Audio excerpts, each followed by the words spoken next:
여러분, 믿음 가운데 기도함으로써 놀라운 치유의 역사가 일어났던 한 성도님을 소개하고자 합니다. 지금으로부터 한 2년 전에 일어났던 일인데요. 이 성도님은 제가 예전에 잠깐 다니던 교회의 집사님이셨어요. 그리고 집사님은 달라스 한인사회에 꽤 알려진 내과 의사였습니다. 그리고 저의 프라이머리 닥터이셨고, 그리고 제 딸과 집사님의 딸이 친구 사이였습니다. 그런데 어느 날 주차장에서 집사님이 갑자기 뇌출혈로 쓰러지신 겁니다. 그런데 집사님이 늙게 발견되는 바람에 아주 중요한 프라임 타임을 놓친 거예요. 그래서 결국은 의식이 없는 채로 병원에 이송이 됐던 겁니다. 이러한 가운데 교회 목사님과 성도님들 그리고 집사님의 가족들은 날마다 매일같이 중보기도로 합심하며 기도하며 나아갔던 겁니다. 즉 오직 하나님께 기도 외에 다른 방법은 없다고 생각하고 하나님께 매달렸던 거죠. 그리고 시간이 흘러갔어요. 한 달이 지났는데도 집사님의 의식이 돌아오지 않았던 겁니다. 그래서 결국 병원 관계자 또 의사들, 그 집사님의 가족들이 모여서 논의를 했던 거죠. 더 이상 진전이 없다. 어떻게 해야 될 것이냐. 그래서 결론을 내린 것이 산소호흡기를 떼는 것으로 결정을 한 겁니다. 근데 그때 한 의사분이 나서서 우리가 하루만 더 기다려보자 라는 제안을 했던 겁니다. 그래서 그 다음날 교회 목사님이 예전처럼 병원으로 신방을 가셔서 집사님의 기도를 하셨어요. 근데 그때까지도 집사님의 의식이 돌아오지 않았던 겁니다. 그런데 잠시 후에 집사님의 손이 약간 움직이는 것을 발견하고 즉각적으로 담당 의사에게 달려갔던 겁니다.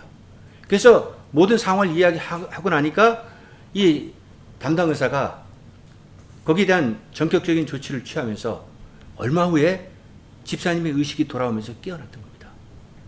기적과 같은 일이 일어난 거예요. 그리고 나서 집사님은 회복하는 과정에 있어서 여러 가지 어려움도 많이 겪었지만 믿음으로 기도로 나아갔고 많은 사람들이 중보 기도로 나아갔습니다. 그래서 결국은 재활 치료를 성공적으로 마치셔서 이제 거의 회복이 되셔서 지금은 다시 병원에 나가시면서 환자들을 치료하고 계십니다. 사랑하는 여러분, 지금 우리 주위에는요, 이와 같은 일들이 실제로 벌어지고 있습니다. 그러면 우리 그리스도인들은 과연 이런 상황을 어떻게 받아들여야 되냐 이거죠. 이에 대해서는요, 예수님께서 마가복음 16장 17절과 18절에서 다음과 같이 말씀하고 계세요. 제가 한번 읽어보겠습니다. 믿는 자들에게는 이런 표적이 따르리니 곧 그들이 내 이름으로 귀신을 쫓아내며 새 방언을 말하며 뱀을 집어올리며 무슨 독을 마실지라도 해를 받지 아니하며 병든 사람에게 손을 얹은즉 나으리라 하시니라. 지금 예수님께서 강조하시는 게 뭐냐면요, 우리 믿는 사람들 그리스도인들에게는 이와 같은 기적과 표적이 나타날 수 있다는 겁니다. 왜냐? 우리 그리스도인들은 예수 그리스도와 연합한 자들이기 때문에 예수 그리스도의 이름으로 기도하면 그리스도의 권능과 능력이 나타나서 귀신이 떠나가고 새 방언을 말하고 악한 영들이 물리쳐지고 그리고 병든 자를 낫게 하는 놀라운 성령의 역사하심을 보여줄 수 있다고 지금 말씀하고 계시는 거예요. 따라서 우리 그리스도인들은 하나님 앞에 확고한 믿음으로 나아가 기도해야 되는 겁니다. 그러면 하나님께서 우리의 기도를 들으시고 그리스도의 권능과 능력으로 이와 같은 놀라운 성령의 역사하심을 보여주시는 거예요. 그런데 우리가 기도를 하면서요, 확고한 믿음 없이 기도하면 하나님께서는 그 믿음 없는 자의 그 마음의 중심을 보시는 거예요. 그래서 그런 기도는 응답 안 하신다는 겁니다. 우리가 이걸 분명히 깨달아야 된다는 거죠. 따라서 야고보는요, 야고보서 1장 6절에서 다음과 같이 기록하고 있습니다. 오직 믿음으로 구하고 조금도 의심하지 말라. 의심하는 자는 마치 바람에 밀려 유동하는 바닷물결 같으니. 그러니까 야고보가 여기서 강조하는 것도 뭐냐면 조금도 의심하지 말고 확고한 믿음으로 기도하며 나아가라는 거예요. 기도할 때는 확고한 믿음이 필요하다고 지금 강조하고 있다는 겁니다. 따라서 오늘 본문의 제목을 믿음의 기도가 필요한 사람들이라고 이렇게 정했는데, 오늘 본문은요, 야고보서의 마지막 부분입니다. 그러니까 야고보가 여기서 지금 마지막에 강조하고자 하는 것이 바로 믿음의 기도예요. 믿음의 기도가 중요하다는 겁니다. 그러면 이러한 기도가 누구에게 필요하고 또 어떤 상황에서 이 기도가 중요한 건지 그것을 우리가 살펴보자는 겁니다. 그리고 궁극적으로 기도의 목적은 또 뭐냐 이거죠. 또 나아가서는요, 오늘 본문에서 우리 그리스도인들에게 너희가 진정한 참된 그리스도인으로 살아가기 위해서는 어떤 삶을 살아야 되는지 라고 강조하고 있는지 그것도 우리가 함께 생각해 보자는 겁니다. 자, 그럼 오늘 본문을 보시겠습니다. 먼저 13절을 보십시오. 너희 중에 고난당하는 자가 있느냐? 그는 기도할 것이요. 즐거워하는 자가 있느냐? 그는 찬송할지니라. 지금 야고보가요, 성도들에게 뭐라고 그러냐면 너희들이 고난을 당할 때나 또 즐거울 때나 하나님 앞에 나아가 기도하고 찬송하라 라고 지금 강조하고 있는 거예요. 자, 그러면 왜 고난을 당할 때 기도하라고 그러시는 걸까요? 그러면 고난을 당할 때 기도하면 하나님께서 고난을 이길 수 있는 지혜와 방법과 능력과 힘과 지혜를 주신다는 거예요. 그걸 지금 말씀하고 계시는 겁니다. 그러니까 우리가 분명히 기해야 될 것은 고난 받을 때가 기도할 때라는 거죠. 그리고 우리가 한 가지 분명히 알 수 있는 것은 우리 인간들, 사람들에게는요, 누구든지에게 고난은 찾아오게 되어 있다는 겁니다. 이 고난을 피해갈 수 있는 사람은 아무도 없어요. 그럼 왜 고난은 찾아오는 겁니까? 거기에 대해 답은 우리 사람들, 인간들은 잘 모릅니다. 하나님만이 아세요. 왜? 하나님께서는 우리 각자의 삶을 주관하시고 통치하시고 다스리기 때문에 하나님은 그걸 아신다고요. 그러나 우리는 이렇게 생각해 볼 수는 있습니다. 하나님께서 우리에게 고난을 주시는 이유는 하나님의 뜻이 무엇인가를 깨닫게 해주시기 위해서 고난을 주신다 라고 생각을 해볼 수 있다는 거죠. 자, 그러면 그 궁극적인 목적은 뭐냐? 하나님이 우리를 사랑하시기 때문에 고난도 주신다는 겁니다. 지난주 제가 말씀을 드렸을 때 이런 말씀을 드렸어요. 하나님이 세상을 더 사랑하는 자를 질투하신다라고 말씀을 드렸는데, 하나님이 질투하시는 이유가 그들을 사랑하기 때문에. 자, 이와 같은 논리로도 우리에게 고난을 주시는 것도 우리를 사랑하기 때문에 라고 우리가 생각해 볼 수 있다는 거죠. 그걸 우리가 분명히 깨달을 수 있어야 된다는 겁니다. 여러분, 이번에 제가 코로나 팬데믹을 겪으면서 분명히 깨달을 수 있었던 건, 우리는 코로나 고난 가운데 할 수 있는 건 하나님 앞에 나아가 기도하는 것밖에 없었다는 겁니다. 물론 코로나 백신이 개발이 되고 또 치료제가 개발이 돼서 코로나가 이렇게 완화되고 또 여러 가지 확산되는 걸 멈출 수는 있었지만 아직 코로나가 진행 중이에요. 끝나지 않았습니다. 그러니까 하나님께서 우리에게 지금 하시는 말씀이 너희들 계속적으로 기도하라는 겁니다. 기도할 때 막연하게 기도하지 말고 이런 기도를 하라는 거예요.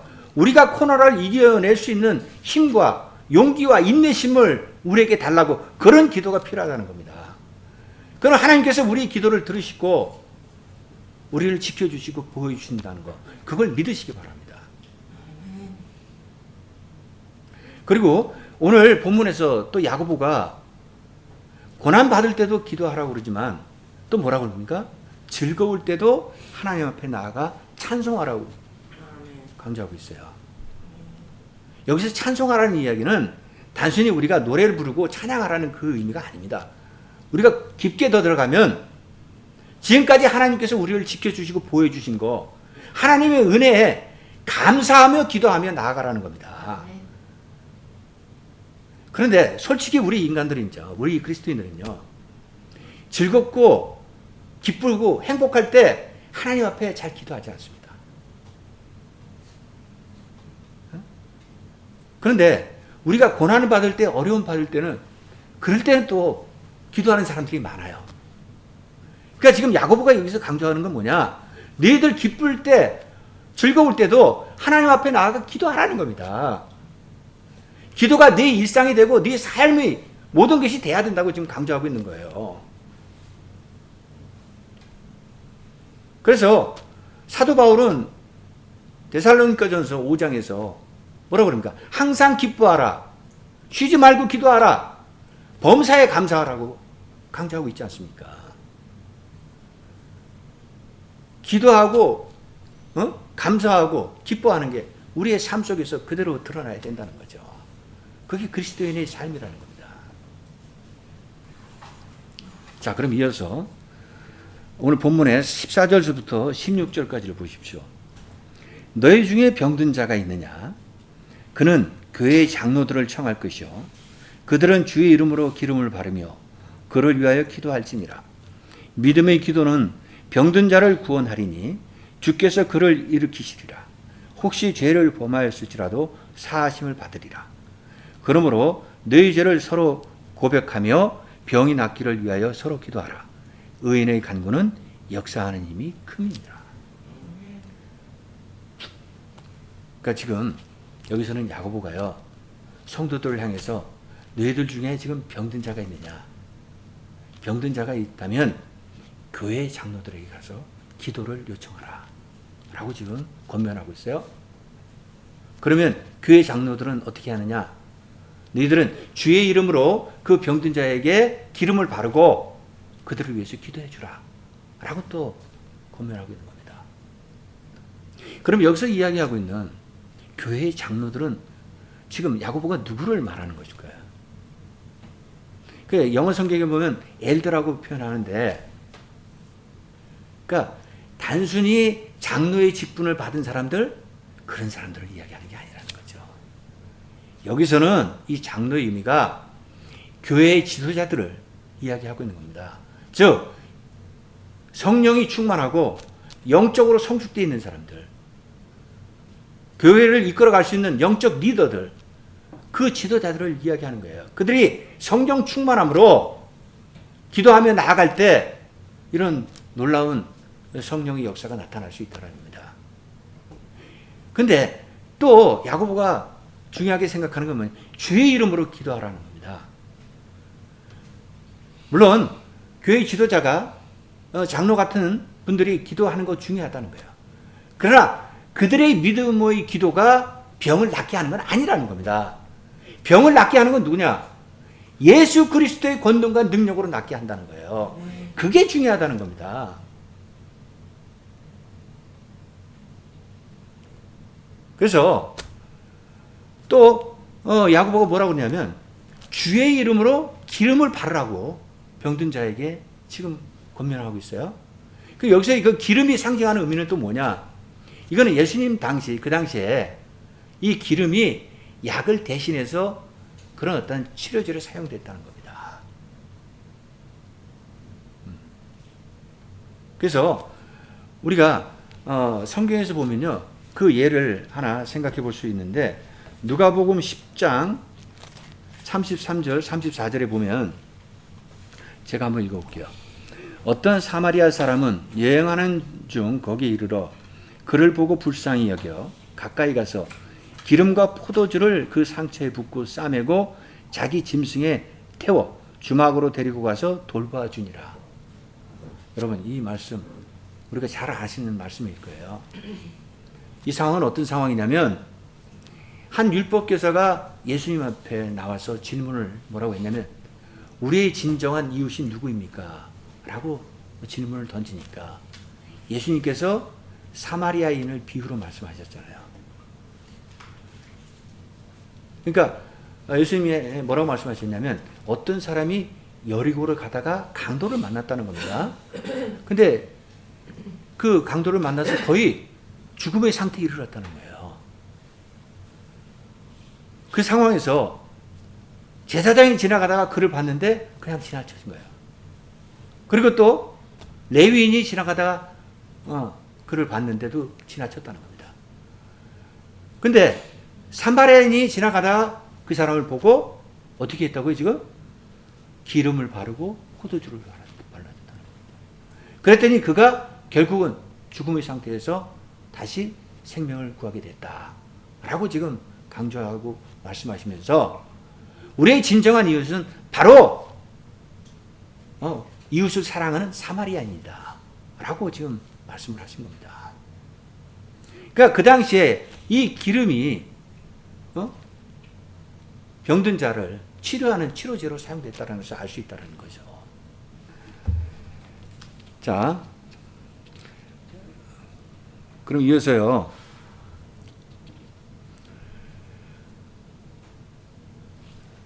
여기서 우리가 그러니까 생각해 볼 수 있는 게 뭐냐면 지금 야고보가 강조하는 게 병든 자를 위해서 기도하는 것도 중요하다는 겁니다. 그렇지만 때에 따라서는 우리가 약을 사용하고 의사의 도움을 받는 것도 중요하다는 거예요. 그걸 동시에 강조하고 있는 겁니다. 그런데 문제는 뭐냐? 일부의 그리스도인들이 이러한 성경적인 가르침을 무시하고 거부하고 있다는 겁니다. 그러니까 믿음과 기도로 병을 낫게 해야 된다고 생각하면서 그것만 하는 또 그런 일부의 그리스도인들이 있는데 그거는 자신만의 편견이고 오만함이라는 거죠. 그걸 우리가 분명히 깨달아야 된다는 거죠. 그리고 이어서 야고보가 또 뭐라고 그러냐면 믿음의 기도가 뭔가를 설명하고 있어요. 믿음의 기도는 뭡니까? 15절에 보면 지금 하나님 앞에 그리스도 앞에 진실된 마음으로 나아가라는 겁니다. 그리고 병든 자를 위해서 구원하는 기도를 하는 것. 그것이 바로 믿음의 기도라고 지금 설명하고 있는 거예요. 그러면서 중요한 또 화두를 하나 던지고 있는 게 야고보가 뭐라고 하냐면 질병의 원인이 죄로부터 올 수 있다라고 지금 강조하고 있다는 겁니다. 그러니까 여기서 지금 야고보가 강조하고자 하는 건 모든 질병이 죄로부터 온다 그 이야기가 아니라는 겁니다. 근데 이거에 대해서도 일부 그리스도인들은요 모든 질병이 죄로부터 온다고 또 믿고 있는 그런 사람들도 있다는 겁니다. 그거 잘못됐다는 거예요. 그리고 그래서 야고보가 지금 뭐라고 이야기하냐면 질병이 죄로부터 온 사람들 그런 사람들은 먼저 죄사함을 받아야지 질병이 고쳐질 수 있고 나을 수 있다라고 지금 강조하고 있다는 겁니다. 그에 대한 또 성경적인 예는 그 마가복음 2장 5절을 보면요. 예수님께서 뭐라고 말씀하시냐면 예수께서 그들의 믿음을 보시고 중풍병자에게 이르시되 작은 자야 내 죄사함을 받았느니라 하시니. 지금 이 상황은 중풍병자가 중풍병을 낫기 위해서요. 어떻게 했냐면 그 네 사람이 중풍병자를 침상 위에다가 누워서 예수님한테 가까이 가려고 했는데 가까이 갈 수 없자 지붕을 뚫어서 매달아서 예수님 앞으로 내려보냈잖아요. 그 상황입니다. 그때 예수님께서 너희들의 믿음이 이 중풍병자의 죄사함을 얻었다라고 지금 말씀하고 계시는 거예요.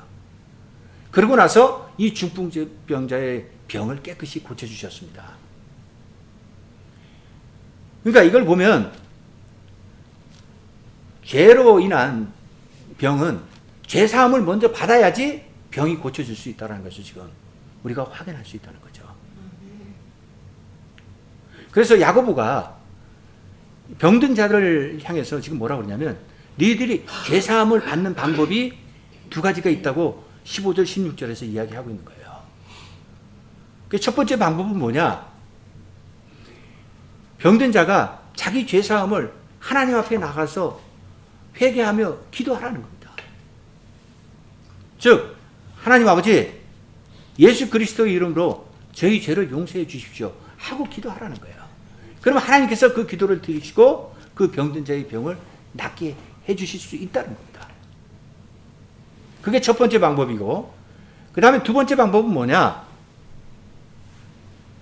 자, 병든 자와 장로들 또 교회 성도들 이런 사람들이 함께 모여서 중보 기도로 나아갈 때 먼저 거기에 모인 모든 사람들이 자기 스스로 죄를 고백하며 회개하며 털어놓으라는 겁니다. 그러면 그 사람들이 하나가 되면서 그 가운데 성령의 은혜가 충만해지게 된다는 거죠.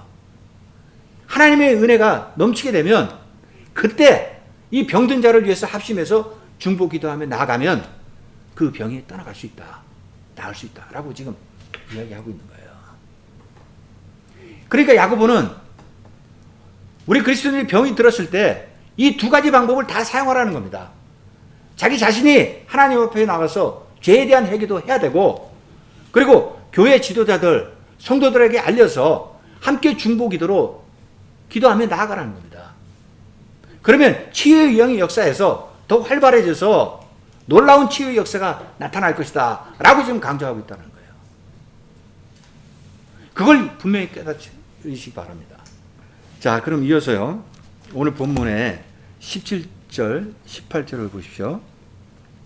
엘리야는 우리와 성정이 같은 사람이로되 그가 비가 오지 않기를 간절히 기도한즉 3년 6개월 동안 땅에 비가 오지 아니하고 다시 기도하니 하늘이 비를 주고 땅이 열매를 맺었느니라.